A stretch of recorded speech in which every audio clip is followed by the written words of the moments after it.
জাহেলিয়তের যুগে অনেক মানুষই আছিল যে ভুল প্রথাগুলো যে চালু করে গেছে, এই ভুল প্রথাগুলো আপনারা আমরা অনেকেই আছি এখনো এগুলো আমরা মানতেছি।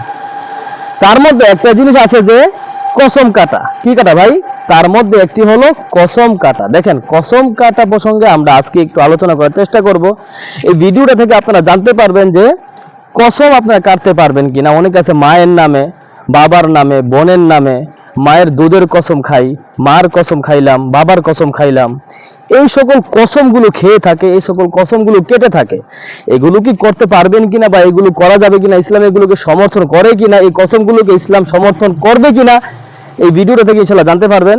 একটু মনোযোগ নিয়ে আমার প্রিয় ভাই বন্ধুরা, একটু মনোযোগ নিয়ে এই ভিডিওটা ইনশাআল্লাহ দেখেন, খুবই গুরুত্বপূর্ণ একটা বিষয় জানতে পারবেন। দেখেন, আল্লাহ রাসূল সাল্লাল্লাহু আলাইহি ওয়াসাল্লামের কাছে একবার সাহাবীরা বলতেছেন যে লোকেরা এই তাদের বাপ দাদার নামে কি কসম খায়। কি খায় ভাই? বাপ দাদার নামে কসম খায়। তো তখন আল্লাহ রাসূল বলেন, সাবধান, তোমরা এই বিষয়ে সাবধান হয়ে যাও।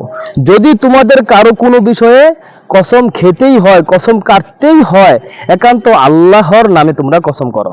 আল্লাহ ছাড়া, আল্লাহ তাআলার নাম ছাড়া কারো নামে তোমরা কি কসম কাটবে না, কারো নামে তোমরা কসম খাবে না।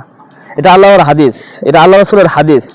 এই জন্য আমরা যারাই আছি, যে আমরা অনেকেই আছি যে মার কসম বলি, এই ভাইয়ের কসম বলি, বাবার কসম বলি, ভাই না, এগুলো করা যাবে না ভাই।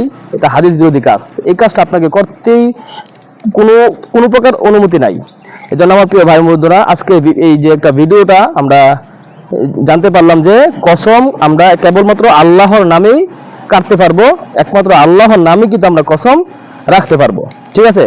এজন্য আমরা এই ভিডিওটা শেয়ার করে সবার কাছে পৌঁছে দেবো, যারা জানে না তারাও যেন এই বিষয়টা সম্পর্কে জানতে পারে।